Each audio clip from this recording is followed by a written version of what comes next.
ओम शांति। आज हम 20 सितंबर 75 की अव्यक्तवाणी सुनते हैं। आज की वाणी का सार है, शक्ति होते हुए भी जीवन में सफलता और संतुष्टता क्यों नहीं। सर्व शक्तियों, सिद्धियों और निधियों के दाता शिव बाबा बोले, जैसे बाप सर्व गुणों के सागर है, क्या आप भी वैसे ही अपने को मास्टर सागर समझते हो? सागर अखंड, अटल और अचल होता है। सागर की विशेषता दो शक्तियाँ सदैव देखने में आएगी। एक समाने की शक्ति, जितनी समाने की शक्ति है उतनी सामना करने की भी शक्ति है। लहरों द्वारा सामना भी करते हैं और हर वस्तु व व्यक्ति को स्वयं में समा भी लेते हैं। तो मास्टर सागर होने के कारण अपने में भी देखो कि यह दोनों शक्तियाँ मुझ में कहाँ तक आई है, अर्थात कितने परसेंटेज में है। क्या दोनों शक्तियों को समय प्रमाण यूज़ कर सकते हो? क्या शक्तियों द्वारा सफलता का अनुभव होता है? कई बच्चे सर्व शक्तियों का स्वयं में अनुभव भी करते हैं और समझते हैं कि मुझ में यह शक्तियाँ है, लेकिन शक्तियाँ होते हुए भी कहीं कहीं वे सफलता का अनुभव नहीं करते। ज्ञान स्वरूप आनंद, प्रेम, सुख और शांति स्वरूप स्वयं को समझते हुए भी स्वयं से सदा संतुष्ट नहीं, अथवा पुरुषार्थी होते हुए भी प्रारब्ध अथवा प्राप्ति का प्रत्यक्ष फल के रूप में जो अनुभव होना चाहिए वह कभी कभी ही कर सकते हैं। सर्व नियमों का पालन भी करते हैं, फिर भी स्वयं को सदा हर्षित अनुभव नहीं करते।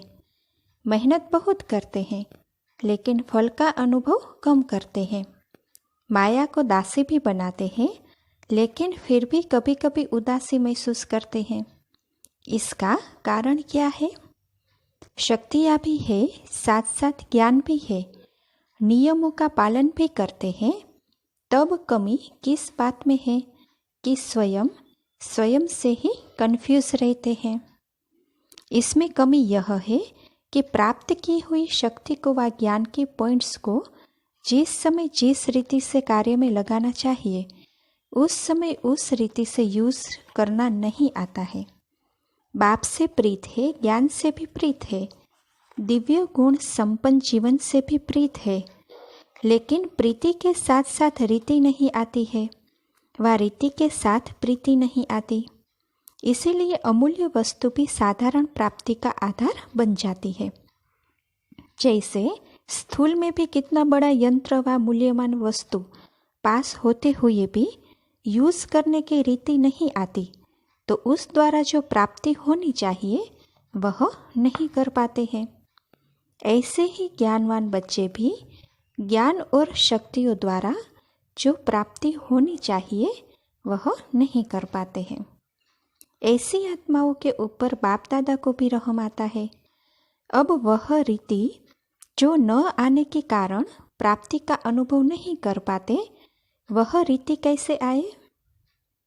तो देखो, बाबा कहते हैं कि इसमें चाहिए निर्णय शक्ति। निर्णय शक्ति न होने के कारण जहाँ समाने की शक्ति यूज करनी चाहिए वहाँ सामना करने की शक्ति यूज कर लेते हैं। जहाँ समेटने की शक्ति यूज करनी चाहिए वहाँ विस्तार करने की शक्ति यूज कर लेते हैं। इसीलिए संकल्प सफलता का होता है, लेकिन स्वरूप में व प्राप्ति में संकल्प प्रमाण सफलता नहीं होती। विशेष शक्ति की प्राप्ति का मुख्य आधार क्या है? निर्णय शक्ति को तेज करने के लिए किस बात की आवश्यकता है? कोई भी यंत्र स्पष्ट निर्णय नहीं कर पाता, तो उसका कारण क्या होता है? निर्णय शक्ति को बढ़ाने के लिए अपनी श्रेष्ठ स्थिति निराकारी, निरहंकारी, निर्विकारी और निर्विकल्पता की चाहिए। अगर इन चारों में से किसी भी बात की कमी रह जाती है तो यह श्रेष्ठ धारणा न होने के कारण स्पष्टता नहीं होती है। श्रेष्ठ ही स्पष्ट होते हैं। यही उलझन बुद्धि को स्वच्छ नहीं बनने देती। स्वच्छता ही श्रेष्ठता है, इसीलिए अपनी निर्णय शक्ति को बढ़ाओ, तब ही बाप के समान सर्व गुणों में मास्टर सागर अनुभव कर सकेंगे।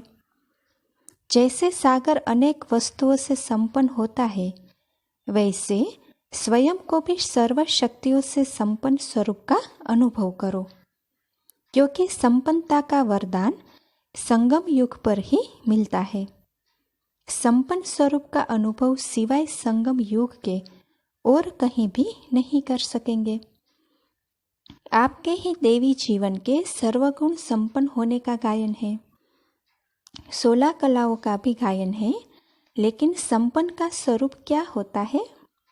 गुण और कला की नॉलेज इस ईश्वरीय जीवन में ही है। इसीलिए संपन्न बनने का आनंद इस ईश्वरीय जीवन में ही प्राप्त कर सकते हो। रीति सीखने के लिए बाप दादा द्वारा जो भी प्राप्त होता जा रहा है, चाहे ज्ञान चाहे शक्तियाँ, इन्हों को समय प्रमाण कार्य में लगाते जाओ। बहुत अच्छी बातें हैं और बहुत अच्छी चीज़ है, सिर्फ यह समझकर अंदर समा न लो, अर्थात बुद्धि की तिजोरी में रख न लो। सिर्फ बैंक बैलेंस न बनाते जाओ या कई बुजुर्गों के मुआफिक गठरिया बांध कर अंदर रख न दो। सिर्फ सुनने और रखने का आनंद नहीं लो, लेकिन बार बार स्वयं के प्रति और सर्व आत्माओं के प्रति काम में लगाते जाओ, क्योंकि इस समय की जो प्राप्ति हो रही है, इन प्राप्तियों को यूज करने से ईश्वरीय नियम प्रमाण जितना यूज करेंगे उतनी वृद्धि होगी। जैसे दान के लिए कहावत है, धन दिए धन न खूटे, अर्थात देना ही बढ़ना है। ऐसे ही इन ईश्वरीय प्राप्तियों को अनुभव में लाने से प्राप्ति कम नहीं होगी, बल्कि और ही प्राप्ति स्वरूप का अनुभव करोगे। बार बार यूज करने से जैसा समय वैसा स्वरूप अपना बना सकोगे। वह जिस समय जो शक्ति यूज करनी चाहिए, वह शक्ति उस रीति यूज कर सकेंगे। समय प्रमाण धोखा खाने से बच जाएंगे।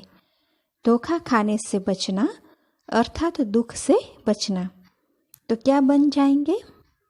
सदा हर्षित अर्थात सदा सुखी खुशनसीब बन जाएंगे। तो अब अपने ऊपर रहम करके, प्राप्तियों को यूज करके और प्रीति के साथ रीति को जान करके सदा मास्टर ज्ञान सागर बनो, शक्ति का सागर बनो और सर्व प्राप्तियों का सागर बनो। अच्छा, ऐसे सर्व अनुभवों से संपन्न मायाजीत जगतजीत अपने अनुभवों द्वारा सर्व को अनुभवी बनाने वाले बाप दादा के बालक सो मालिक, ऐसे बाप के मालिक और विश्व के मालिक आत्माओं को बाप दादा का याद प्यार और नमस्ते। अभी इस मुरली की विशेष बातें सुनते हैं।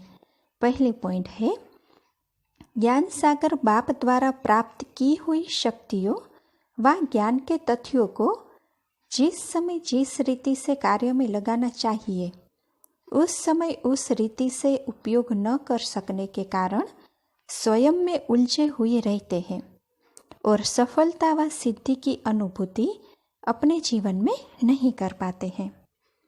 दूसरी पॉइंट, उपयोग की उचित रीति को जानने के लिए अपनी निर्णय शक्ति को बढ़ाना आवश्यक है। अच्छा, ओम शांति।